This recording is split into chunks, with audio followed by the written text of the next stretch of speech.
Good afternoon. Thank you for that enthusiastic response after lunch and later in the day. So I am Tiffany Stewart. I'm a professor and the director of the Behavior Technology Laboratory at Pennington Biomedical Research Center in Baton Rouge. We're a campus of LSU that is completely soft money research. And for the past 20 years, my lab has been focused on health, performance, and resilience, ranging from high performance populations like athletes in the military, ranging to our chronic disease populations with individuals struggling with obesity and diabetes.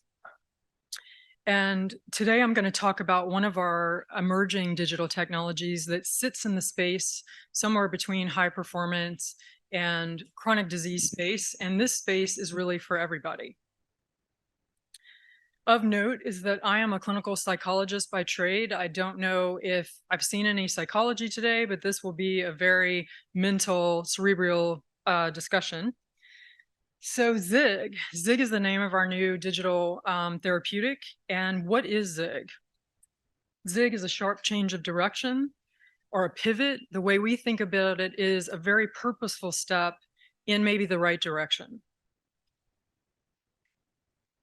Meaningful incremental change.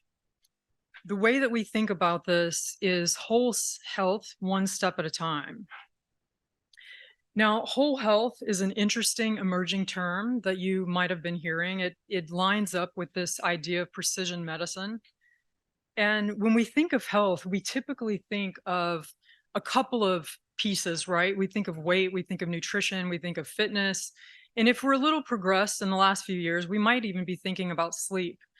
But what is often left off of this piece of what we're calling whole health is the mental aspect.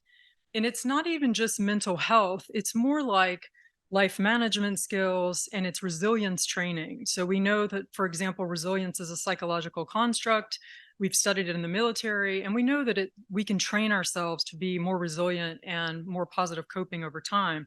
So to round out the whole health model, we have a mental piece of this.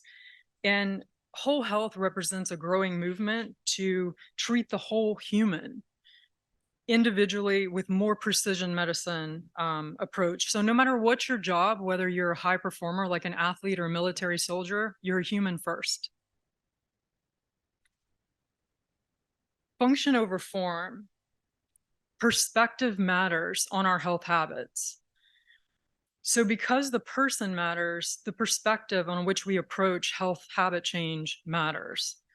This philosophy is what a lot of our digital therapeutics are based upon from a psychological perspective.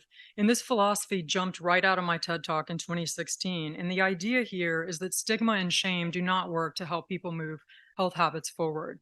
It's really more of an appreciation and a paying attention to our functionality of our body and our minds to move health forward. And we know that from the scientific data that when people focus on more functional goals, like improving strength or improving their sleep, one step at a time, they usually stick to those long-term goals and do way better than when they're focused on something like weight or shape or something appearance-based. Zig provides a tailor-used user experience. We know that health behavior changes can be hard. It's hard for everyone, no matter how high of a performer you are. And with all of the digital tools and technology we have today, from our phones to trackers to remote scales, everything that we carry around, we're getting a lot of data. If you build it, will they come is a really key question we've been asking ourselves over the past 20 years of working with the military and with athletes. You can build the most beautiful digital therapeutic ever, but if people don't use it, it doesn't matter. And if they don't engage with it, it doesn't matter. We know that engagement is one of the biggest predictors of success.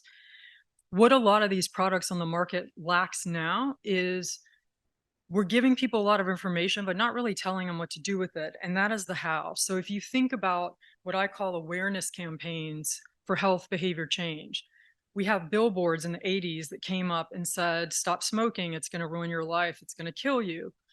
But the billboards were not handing people tools for stopping smoking, nor were they saying, when you get up in the morning, what is the first thing you do to not give into that craving to have a cigarette? That is why the how matters. So coming from a psychological perspective, a lot of these database tools are just that. They're delivering data, but they're not delivering things that are based on theoretical underpinnings that have been shown to work in science, in therapy, in clinics, in the scientific environment with participants. So all of the things that we're driving with this product are based upon CBT, cognitive behavioral therapy, mindfulness-based therapy, things that we know work. So to give you just an overview, very short preview, there's 3 dimensions that I'm going to show you about this new technology. The first dimension is behavior tracking and tailored prompting. So this is more the behavioral shaping of habit change and prompting, what we call just-in-time intervention, where we're meeting people where they are, oftentimes in the moment, with a chatbot conversation, with answers to health questions, and also just the shaping of those habits over time. So there, again, there's much data presented in these consoles in mission control, if you will, of this product. And there's rewards and there's data tracked over time. But the next layer of this is really more the therapeutic pieces. So when you think about the core tenets of health that I mentioned before, nutrition, fitness, and sleep, or what the military calls the performance triad, our main 3 focuses for health. This tool has been built over the last 15 years, taking into account all of our military work and our civilian work to merge evidence-based databases. So one thing I want to point out about some of our fitness tracking tools and our nutrition tools is that it's all USDA based, it's military collaborated, it's things that are coming from science directly. And so a lot of what we do is translational research from the bench to the bedside into the hands who need it most. So many of these tools are used to not only track and get data, but also to plan your habits and plan your programming. And we have an exhaustive database of prescribed workouts and meal plans and things of that nature, but you can also use this tool to plan your own.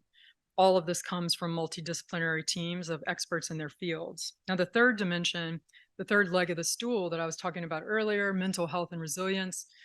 Oftentimes when we think of resilience and we think of mental health, we think about things that are illness related. In this case, this is more of a prevention and training people in skills to optimize their mental performance.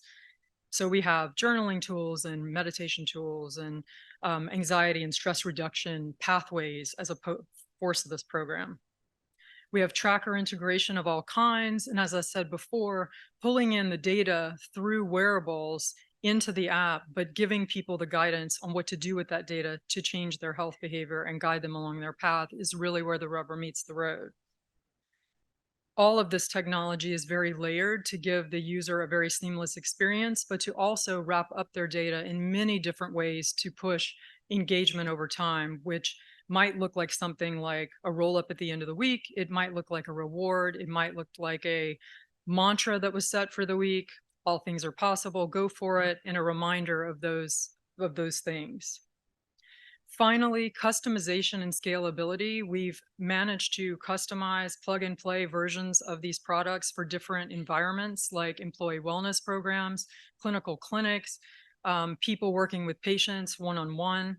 This is something really missing from the health environment. Clinicians simply do not have the time to address behavioral things, but they're going to hand the pamphlet to their patient and say, you really need to lose weight, or you really need to do this differently, in giving the information, but not the how.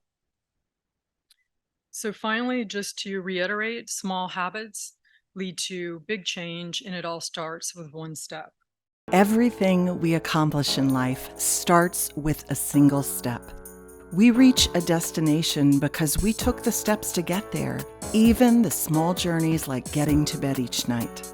Appreciate all the tasks you accomplish every day. Achieving health goals follows the same pattern. Setting small goals, taking the steps daily to meet them, and celebrating as we do. Because recognizing our successes builds momentum. And momentum makes it easier to keep going. And when we keep going, we end up where we want to be. That's it. Thank you.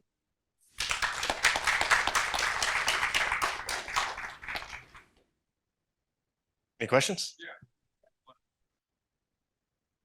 I saw wonderful, and when I saw the military, I work with the counteract program with the military, and to find some molecules against chemical weapons.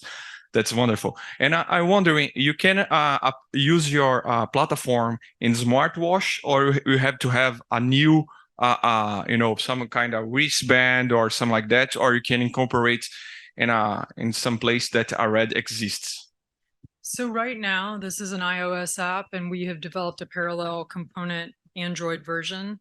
And really, most trackers that provide an open API of data can be plugged into it. So when you log into the app, you can say which tracker you have and connect it, and it'll pull the data through. So right now, we're working mostly with Apple Health, Fitbit, and Garmin. Those are the three leaders for our athletes right now, and most civilians as well. And the military is really all on Apple now. They used to be more on Android. So, but you're able to buy something off shelf, even connect smart scales and things of that nature we've done in prior studies with this type of technology.